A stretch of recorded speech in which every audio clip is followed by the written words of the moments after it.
안녕하세요. 그린빌 가족 여러분. 오늘 화요일 아침, 오늘도 이렇게 매일 한 말씀으로 또 오늘 하루를 시작하는 모든 분들에게 언제 어디서나 누구와 만나든지 내가 하나님을 믿는 사람임을 늘 기억하면서 그렇게 그 믿음을 우리의 삶 속에서 드러낼 수 있게 되기를 간절히 기원합니다. 자, 오늘 저희는 신명기 32장 우리 마지막 우리 48절에서 52절 말씀으로 함께 이 아침 시작하도록 하겠습니다. 신명기 32장 48절에서 52절 말씀. 바로 그날에 여호와께서 모세에게 말씀하여 이르시되 너는 여리고 맞은편 모압 땅에 있는 아바림 산에 올라가 느보산에 이르러 내가 이스라엘 자손에게 기업으로 주는 가나안 땅을 바라보라. 내 형 아론이 호르산에서 죽어 그의 조상에게로 돌아간 것 같이 너도 올라가는 이 산에서 죽어 내 조상에게로 돌아가리니 이는 너희가 신광야 가데스의 무리바 물가에서 이스라엘 자손 중 내게 범죄하여 내 거룩함을 이스라엘 자손 중에서 나타내지 아니한 까닭이라. 내가 비록 내가 이스라엘 자손에게 주는 땅을 맞은편에서 바라보기는 하려니와 그리로 들어가지는 못하리라 하시니라. 아멘.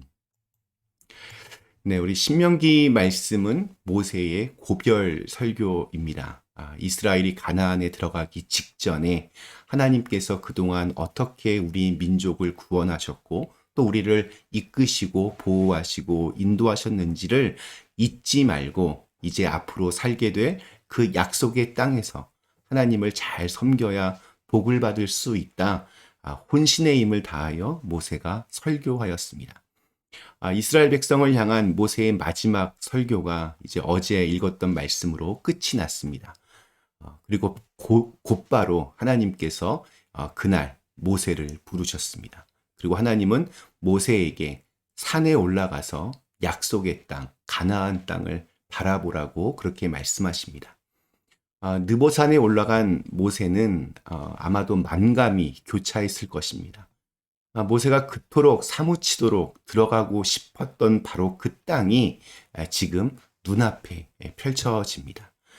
요단강 하나만 건너면 바로 이제 가나안 땅입니다.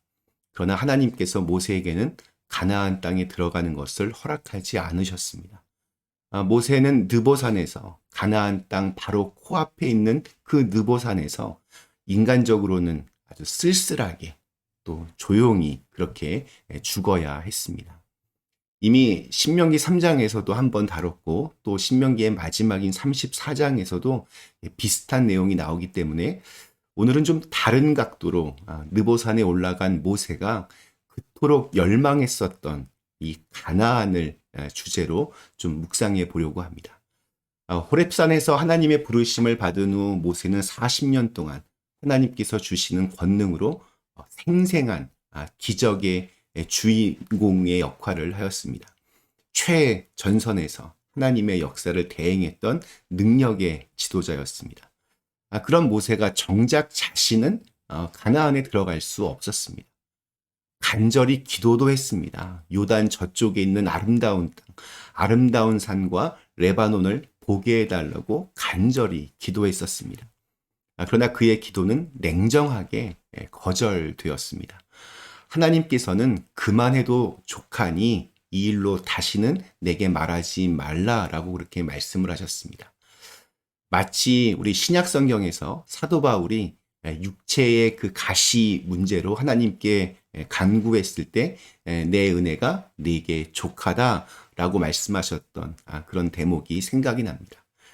신약과 구약을 대표하는 두 위대한 신앙인의 기도가 그들의 소원대로 이루어지지 않았다는 사실이 참 재밌기도 하고 또 놀랍기도 합니다. 즉, 내 뜻과 소망이 하나님의 뜻과 언제나 함께 가는 것은 아니라는 사실을 배웁니다. 모세가 그토록 밟고 싶었던 가나안도 그렇습니다. 우리 성경의 첫 시작인 창세기에서 하나님은 아브라함과 이삭과 야곱에게 젖과 꿀이 흐르는 가나안을 주시겠다고 약속하셨습니다. 그리고 출애굽기의 역사 또한 그 가나안에 들어가기 위한 역사라고 볼 수 있습니다. 그래서 그동안 우리 교회에서는 가나안을 좀 지나치게 강조해 왔다는 생각이 듭니다. 반드시 약속의 땅 가나안을 얻어야 한다. 그 가나안 땅에 들어가야 한다. 이런 설교도 많이 했습니다. 돌아보니 저도 그랬던 것 같습니다. 근데 오늘 말씀을 묵상하면서 이런 생각이 들었습니다. 모세는 바로 왕을 만났을 때 단 한 번도 가나안을 얻기 위해서 애굽을 떠나겠다고 그렇게 말한 적이 없습니다. 오히려 애굽에서 이스라엘 백성들을 이끌고 나오려고 했던 목적은 여호와의 절기를 지키기 위해서, 여호와를 섬기기 위해서, 여호와께 제사를 드리기 위해서라고 그렇게 말을 합니다. 즉 모세에게 중요한 것은 가나안이 아니라 하나님을 섬기는 것 그 자체였습니다. 그러므로 하나님을 섬길 수만 있다면 그곳이 가나안이든 광야든 사실 아무런 상관이 없었습니다. 광야에서라도 하나님만 섬길 수 있다면 충분히 행복할 수 있었습니다.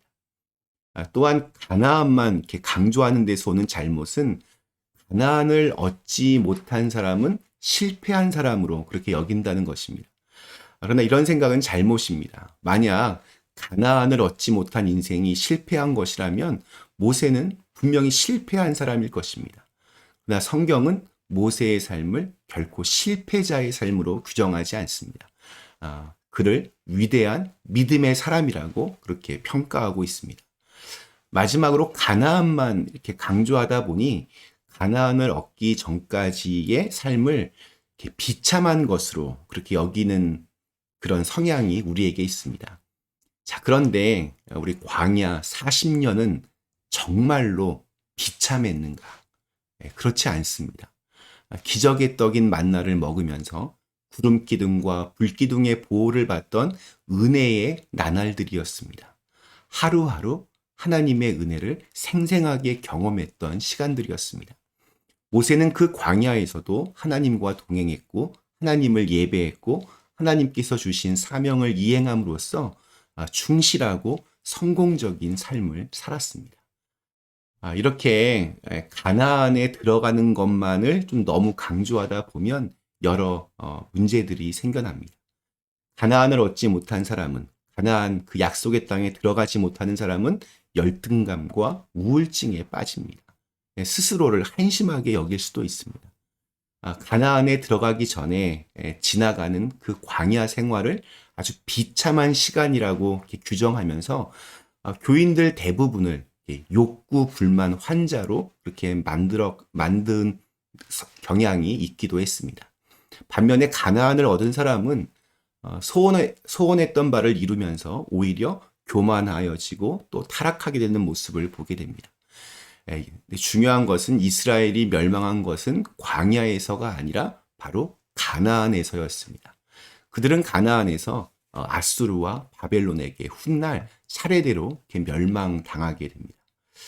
어떻게 보면 가나안에 들어가느냐 들어가지 못하느냐는 크게 중요한 것이 아닙니다. 핵심은 우리 여호와 하나님을 섬기는 것입니다. 아무리 가나안이라고 하더라도 하나님을 제대로 섬기지 못하면 망합니다. 그러나 아무리 광야라 하더라도 그곳에서 하나님과 함께 동행하고 있다면 그것은 축복입니다. 우리 찬송가의 가사처럼 높은 산이 거친 들이, 궁궐이나 초막이나 내 주 예수 모신 곳이 그 어디나 하늘나라입니다. 가나안이 우리의 목표가 아니라 언제 어디서든 하나님께 예배드리고 하나님을 섬기는 것이 우리의 삶의 핵심이 되어야 합니다. 오늘 우리에게 주신 하루, 지금 광야의 험난한 길을 걷는 분이 있으시다면 거기서도 나와 함께 하시는 하나님을 꼭 만나실 수 있기를 기원합니다. 그러면 감사함으로 그 길을 걸을 수 있습니다. 그 은혜와 축복을 우리 모두가 누릴 수 있게 되기를 간절히 기원합니다. 잠시 함께 기도하시겠습니다. 전능하신 하나님, 우리는 그동안 가나안에 들어가는 것만이 그것이 약속의 땅을 성취하는 것이라고 우리는 믿어왔습니다. 나 오늘 주신 말씀 묵상하면서 모세가 그 땅을 밟지 못했던 그 이유를 우리가 생각해 보게 됩니다. 하나님의 뜻과 의도가 그 안에 담겨져 있었습니다. 우리가 광야에서든 가나안에서든 중요한 것은 하나님을 섬기는 것입니다.